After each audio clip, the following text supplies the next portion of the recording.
இந்த துறையின் சார்பாக இந்த சிறப்புக்குரிய ஆதி கலைக்கோள் விழாவை தொடங்கி வைப்பதில், உங்களுடைய முன்னிலையில் தொடங்கி வைப்பதில் நான் மிகுந்த பெருமை அடைகின்றேன், மகிழ்ச்சி அடைகின்றேன்.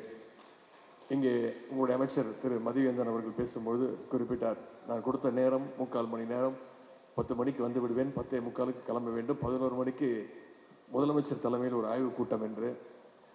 ஆனால் அவர் சொன்னது போல இங்கே வந்து இந்த இசைக்கலைஞர்களையும் இசைக்கருவிகளையும் நாடக கலைஞர்களையும் பார்க்கும் பொழுது அவர்களோடு இன்னும் கொஞ்சம் நேரம் செலவிட வேண்டும் என்ற அந்த ஈடுபாடோடு மேடைக்கு வருவதற்கு கொஞ்சம் தாமதமாகிவிட்டது.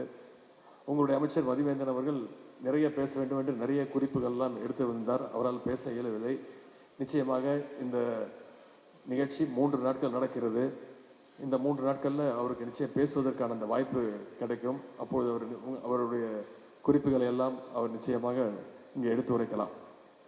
கலைஞர்கள், எழுத்தாளர்கள், கவிஞர்கள், ஓவியர்கள், சமூக விடுதி மாணவர்கள் உங்கள் எல்லாரையும் இந்த விழாவில் ஒரே இடத்துல சந்திப்பது நான் மிகுந்த மகிழ்ச்சி அடைகின்றேன், மிகுந்த பெருமை அடைகின்றேன். அதற்கான வாய்ப்பை ஏற்படுத்தி கொடுத்த இந்த துறைக்கும் ஏற்பாட்டாளர்களுக்கும், முக்கியமாக உங்களுடைய அமைச்சர் திரு மதிவேந்தன் அவர்களுக்கும் சகோதரர் இளையராஜா அவர்களுக்கும் என்னுடைய வாழ்த்துக்களையும் நன்றியும் நான் தெரிவித்துக் கொள்கின்றேன். ஆதி திராவிடர் மற்றும் பழங்குடியின மக்களுடைய கலை வடிவங்களை இன்றைக்கு இருக்கக்கூடிய இந்த ஜெனரேஷன், இளம் தலைமுறையினர் தெரிஞ்சுக்கணும் அப்படிங்கிற ஒரே நோக்கத்தோடு தான் இந்த 3 நாள் பயிற்சி பட்டறை இங்கு ஏற்பாடு செய்யப்பட்டிருக்கிறது. Folk art, theatre art, literature மற்றும் விஷுவல் ஆர்ட்னு பல துறைகளில் வல்லுநர்கள் சாதித்தவர்கள் மூலம் இங்கே 3 நாட்கள் பயிற்சி கொடுப்பதற்கு இந்த முயற்சி எடுக்கப்பட்டிருக்கிறது. இன்னைக்கு இல்லை, பல ஆயிரம் வருஷமாக கலை அப்படிங்கிற மக்களுடைய வாழ்க்கையில் ஒரு முக்கியமான அங்கமாக அது இருந்து வருகின்றது. மற்ற இடங்களை விட கலைக்கும் கலைஞர்களுக்கும் மதிப்பும் மரியாதையும் எந்த நேரத்திலையும் எந்த இடத்துலையும் அதிகமாக கிடைக்கும். அதுவும் குறிப்பாக நம்முடைய தமிழ்நாட்டில் அதற்கான முக்கியத்துவமே மிக மிக அதிகம். ஆனால் இதில் என்ன ஒரு விஷயம்னா, எல்லா கலைகளுக்கும் சமமான இடம் கிடைக்குதா, சமமான முக்கியத்துவம் கிடைக்குதா அப்படின்னு நம்ம யோசிச்சு பார்த்தோம்னா அது இல்லை அப்படிங்கிறது ஒரு கசப்பான உண்மை. உயர்தட்டு மக்களுடைய கலைகளுக்கு ஒரு தனி மதிப்பும், உழைக்கின்ற ஒடுக்கப்பட்ட ஏழை எளிய மக்களுடைய கலைகளுக்கு வேறு மாதிரியான ஒரு மதிப்பும் தான் நம்முடைய சமுதாயத்தில் கிடைத்து கொண்டிருந்தது. இந்த ஏற்றத்தாழ்வை உடைப்பதற்கான முயற்சிகள் தொடர்ந்து நம்முடைய அரசு எடுத்துக்கொண்டு வருகின்றது. குறிப்பாக இசையில் ஏற்றத்தாழ்வு இருக்கக்கூடாதுன்னு தான் நம்முடைய தமிழ்நாட்டில் தமிழ் இசை இயக்கம் வந்தது. இந்த நேரத்தில் ஒரு சின்ன சம்பவத்தை நான் இங்கே உங்களுக்கு நினைவுபடுத்த விரும்புகின்றேன்.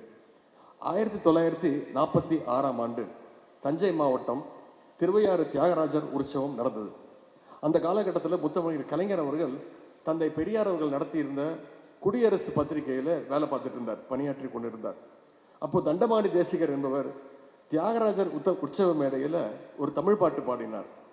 அவருக்கு அடுத்து பாட வந்த பாடகர் ஒருத்தர், தண்டமாடி தேசிகர் தமிழ் பாட்டு பாடியதால இன்னைக்கு இந்த மேடையே தீட்டாயிடுச்சு, அதனால இனிமே நான் இந்த மேடையில் பாட மாட்டேன் அப்படின்னு சொன்னார். இதை கேள்விப்பட்ட டாக்டர் கலைஞர் அவர்கள் அப்போ அவர் வேலை பார்த்துட்டு இருந்த குடியரசு பத்திரிகையில் தீட்டா எடுத்து அப்படின்ற தலைப்பில் ஒரு பெரிய தலையங்கத்தை எழுதி தன்னுடைய எதிர்ப்பை அந்த வயசுலேயே அவர் தெரிவித்தார். அந்த காலத்தில் இசையில் எந்த அளவுக்கு பாகுபாடு இருந்துச்சு அப்படிங்கிறதுக்கு இது ஒரு சின்ன எடுத்துக்காட்டு. தந்தை பெரியார் அவர்கள் கலையை பற்றி சொல்லும்பொழுது அது வெறும் பொழுதுபோக்குக்காக இருந்துடக்கூடாது, பொழுதுபோக்கு அம்சமாக வெறும் கலை இருந்துடக்கூடாது, அது மக்களுக்கு பயனுள்ளதாக இருக்க வேண்டும்னு பெரியார் விரும்பினார். குறிப்பாக மூட நம்பிக்கைகளை பரப்பிட கலைகளை பயன்படுத்தக்கூடாதுங்கிறதுல பெரியார் மிக தெளிவாக இருந்தார். பெரியார் சொன்னது தான் நம்முடைய திராவிட இயக்க படைப்பாளர்கள் இன்றைக்கு தொடர்ந்துட்டு வராங்க. குறிப்பாக பேரறிஞர் அண்ணா, முத்தமிழர் கலைஞர் அவருடைய நாடகங்கள், திரைப்படங்கள் மூலமாக சமூக முன்னேற்றத்திற்கான கருத்துக்களை ஒவ்வொரு முறையும் கிடைக்கும் போதெல்லாம், அந்த சந்தர்ப்பம் கிடைக்கும் போதெல்லாம் தொடர்ந்து மக்களுக்கு எடுத்து கூறியிருக்கிறார்கள்.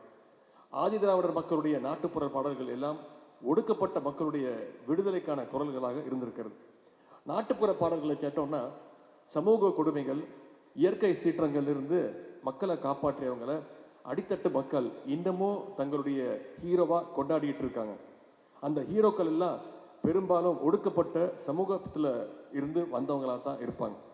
ஒடுக்கப்பட்ட மக்களுக்காக களத்தில் நின்ற ஹீரோக்களை நூற்றுக்கணக்கான ஆண்டுகளாக நாட்டுப்புற கலைகள் மூலமாக இன்னைக்கு நம்முடைய தமிழ் மக்கள் கொண்டாடிக்கிட்டு இருக்கிறாங்க.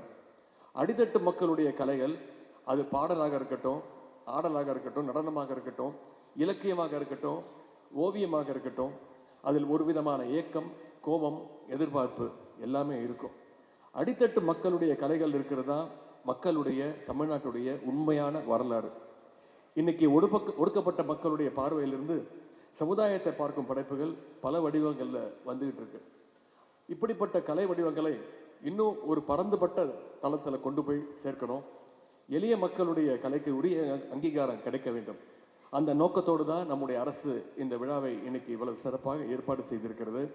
இந்த 3 நாள் பயிற்சி பட்டறை இன்றைய இளைஞர்களுக்கு நிச்சயம் மிகப்பெரிய ஒரு வாய்ப்பாக இருக்கும்.